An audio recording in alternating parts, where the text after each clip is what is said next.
நேற்று ஈவினிங் போல் பார்த்தீங்கன்னா தைப்பூசம்லாம் சாமியெல்லாம் கும்பிட்டுட்டு மாமாக்காக தான் வெயிட் பண்ணிகிட்டு இருந்தேன். பக்கத்தில் ஒரு பால் காய்ச்சுங்க.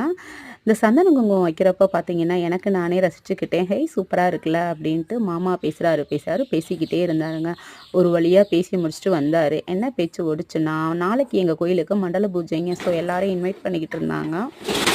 ஸோ அத்தையை கூப்பிடலான்னு பார்த்தேன். அத்தை பார்த்தா ஃபோனில் பிஸியாக இருந்தாங்க. ஓகே வெயிட்டிங் கால்ல வருது, நம்ம ஷட்டரை க்ளோஸ் பண்ணிட்டு போயிடுவோன்ட்டு கடையை அடைச்சிட்டு தான் நாங்கள் வந்து எங்கள் ராஜா வீட்டுக்கு தான் போனோம். ராஜா யாருன்னா, நான் கடைக்கு இங்கே வரையில் பார்த்துக்கோங்க, நம்மளோட கஸ்டமர் தான். கஸ்டமர் பார்த்தீங்கன்னா அவன் 10th முடிச்சிருந்து 11th போயிருந்தேன். இப்போ பார்த்தீங்கன்னா 12th. அவங்க வீட்டுக்கு தான் போகிறோம். அந்த லைட்டை வெளிச்சத்தை வச்சு நான் அவன் தான் அப்படின்னு சொல்லி கண்டுபிடிச்சிட்டேன் அவங்க வீடு தான் அப்படின்ட்டு. ஸோ போனோடனே பார்த்தா எல்லோரும் சாப்பிட்டுட்டு இருந்தாங்க. வாங்க சாப்பிடுங்கன்னாங்க. பரவாயில்லக்கா இருக்கட்டும் அப்படின்ட்டு வீட்டை ஒரு ரவுண்ட் அடித்து பார்த்தா நம்மளை அப்பன் முருகன் வேலும் மயிலும் சேவலும் துணைன்னு சொல்லி அவ்வளோ அழகாக ஆசீர்வாதம் பண்ணிக்கிட்டு இருந்தாங்க. இவங்க வந்து ரொம்ப நாளாக எங்கள் ஃபேக்ட்ரியை வந்து யூடியூப் சேனலில் போடுங்கன்னு சொன்னாங்க. உங்களுக்கு ஞாபகம் இருக்கா, நான் தலைப்பலகை வந்து ஒரு குத்துவிளக்கு வைக்கிறதுக்காக மணப்பலகை ரெடி பண்ணி சொல்லி ஒரு தடவை காட்டியிருப்பேன். அந்த மணப்பலகை பார்த்தீங்கன்னா ராஜா சாப்பிட்டுக்கிட்டு இருந்தியான் பார்த்தீங்களா, அவன் தான் எனக்கு ரெடி பண்ணி கொடுத்தான். சூப்பராக இருந்துச்சுங்க.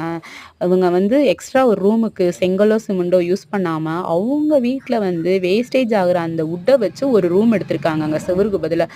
சூப்பராக இருந்துச்சு எனக்கு பார்க்கவே. அதாவது இது தேவையில்லைன்னு சொல்லி அதை கழிக்காமல் அந்த இதில் வந்து ஒரு வீடு வந்து கன்ஸ்ட்ரக்ட் பண்ணியிருக்கிறாங்க. 3வது பில்டிங். இதுதான் அவங்க ஃபேக்ட்ரி பார்த்துக்கோங்க. முன்னாடி காட்டுனது பார்த்தீங்கன்னா நீங்கள் ஒரு ஃப்யூச்சரில் வந்து கடை மாதிரி வைக்கிறதுக்கு, ஏன்னா எங்கள் ஏரியா பார்த்து அவங்களுக்கு தெரிஞ்சிருக்கும் develop area. So develop area எல்லாருமே ஒரு கடை வச்சு தான் கட்டுவாங்க. இவங்க பார்த்தீங்கன்னா அவங்களுக்காக இந்த வீடு கட்டியிருக்காங்க. சில பேர் வந்து மற்றவங்களோட பார்வைகளுக்காக கட்டுறாங்க. பட் ஆனால் இவங்க அப்படி கிடையாது, அவங்களுக்காக கட்டியிருக்காங்க. இந்தா வர்றேன். ஓய் குட்டி இங்கே வாங்க பார்ப்போம். ஓடிய போயிட்டா. இந்த அக்கா பார்த்தீங்கன்னா டீச்சராக இருக்காங்க. இது என்ன ரேட்டுங்கக்கா அந்தது? சரி அண்ணாட்ட கேட்டுக்குவோம். எதுவும் சொல்ல விரும்புறியான்னு ராஜாவை பற்றி சொல்லு.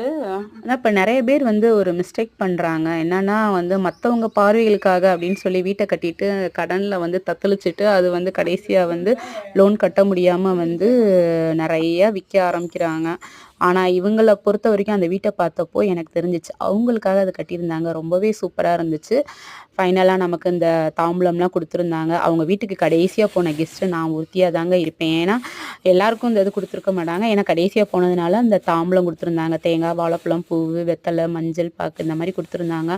ஃபைனலாக எனக்கும் வீட்டுக்கு வந்தாச்சு. ஒரு வாழைப்பழத்தை சாப்பிட்டுட்டு நானும் டின்னர் செய்ய ஆரம்பிச்சிட்டேங்க. எனக்கு இன்னைக்கு தைப்பூசம் அப்படி தான் போச்சுன்னு சொல்லலாம்.